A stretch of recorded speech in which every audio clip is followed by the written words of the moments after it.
माँ बोली, तुम्हें अपनी बहन के साथ सोना पड़ेगा। मैंने कहा, क्या कह रही हो माँ? माँ बोली, हाँ बेटा, घर की इज्जत है। कोई बात नहीं भाई, मेरा इज्जत लूट नहीं रहा है बल्कि इज्जत बचा रहा है। और वह तैयार हो गई। नमस्कार दोस्तों, मेरे में स्वागत है। अगर चैनल में पहली बार आए हो तो चैनल को सब्सक्राइब कर ले दो दोस्तों। आज मैं अपने घर की कहानी सुना रहा हूँ क्योंकि ये बात ऐसी है कि मैं किसी को कह नहीं सकता। मेरे दिल पर एक बोझ बना हुआ है। मैं चाहता हूँ कि आज अपने दिल की बोझ को कम करो। मैं 20 साल का हूँ और मेरी एक बहन है, सुनीता 25 साल की है और रंग गोरा, बॉडी फिट रखती है और देखने में काफी खूबसूरत है। जो भी एक बार देख लेगा वह पागल हो जाएगा। मेरे घर में मेरी मम्मी और मेरे पापा तीनों रहते हैं। सुनीता दीदी की शादी हो चुकी है, वह अपने ससुराल में रहती है। मैं बिहार में रहता हूँ और सुनीता दीदी बोकारो में रहती है। दीदी की शादी हुए 5 साल हो चुके हैं पर अभी तक कोई बच्चा नहीं हुआ था। पर आज मेरी माँ के कहने पर मैंने अपनी दीदी को माँ बनने का ख्वाब पूरा किया है। आज मैं आपको यही कहानी बताऊंगा। आपको थोड़ा अटपटा तो लगेगा पर यह 100% सच है। मेरा नाम बबलू है। मैं अभी पढ़ाई कर रहा हूँ घर पर। पापा मम्मी हैं, दोनों जॉब में हैं। एक दिन की बात है, रात में सुनीता दीदी का फोन आया। माँ छत पर जाकर करीब 1 घंटे बात की। फिर जब नीचे आई तो रोने लगी। मुझे कुछ भी समझ नहीं आ रहा था। वो पापा को कमरे में ले गई और सारी बात बताए। मुझे उस समय तक कुछ भी नहीं पता था।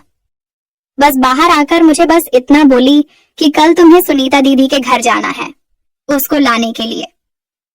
सुनीता दीदी दूसरे दिन शाम को आ गई। सुनीता दीदी जब कुंवारी थी और सच पूछिए कि जब वह जवान हो रही थी तब मुझे उनको छूने का मन करता था। मैं कई बार उनको देखा जब वह कपड़े चेंज कर रही होती थी, तब मैं किसी न किसी बहाने कमरे में जरूर जाता जब कभी दरवाजा खुल होता था। क्योंकि मेरी दीदी बहुत ही खूबसूरत, इतनी अच्छी है कि कोई भी आदमी देखेगा तो मेरी दीदी को पसंद करेगा। मैं भी करीब 5 साल तक उनके बारे में सोचकर मैंने एक सतबा सत मारा था। मुझे उनके साथ प्यार करने का मन करता था। कई बार तो सोचा कि बोल दूं, पर मुझे बहुत डर लगता था। कहीं वह माँ को बता दे तो क्या होगा। यह अरमान तो अरमान ही रह गए थे। रात को जब वह सो जाती थी तो कभी कभी उनके छू लेता। तो कहने का मतलब है कि मैं पहले से ही अपने बहन का आशिक था पर कुछ कर नहीं पाया था। जब 3-4 दिन हो गया तो मैंने पूछा कि माँ दीदी को क्यों बुलाए हो। वो भी इतनी जल्दीबाजी में। तो माँ कहने लगी कि उसका तुम्हारे जीजा के साथ लड़ाई हो रही थी आजकल, इसलिए मैंने सोचा कि चलो उसका दिल बहल जाएगा। फिर कुछ दिन के बाद एक दिन माँ मुझे पार्क में ले गई और बोली, देख बेटा, पापा आज नहीं है इसलिए तुमसे एक बात कह रही हूँ।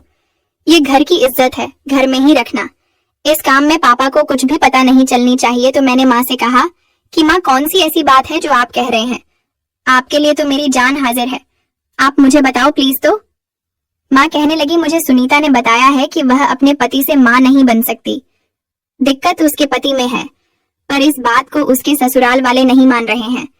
कहते हैं दिवकर में है तू, अगर चाहता है कि तेरी माँ और तेरी बहन अगर खुश रहे तो तुम्हें एक काम करना पड़ेगा।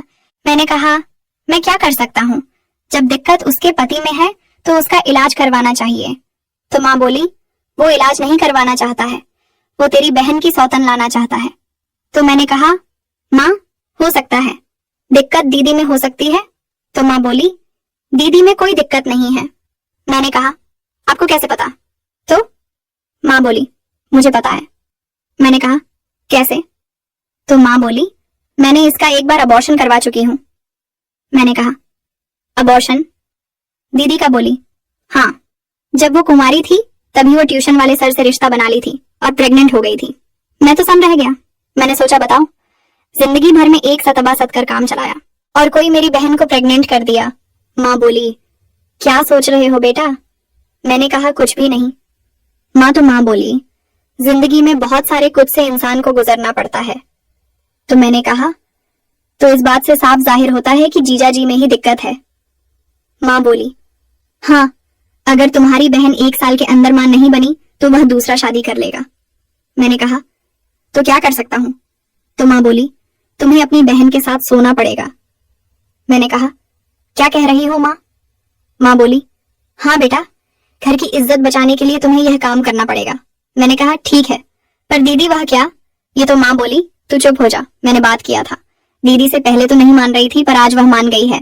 बोली, कोई बात नहीं भाई, मेरा इज्जत लूट नहीं रहा है, बल्कि इज्जत बचा रहा है।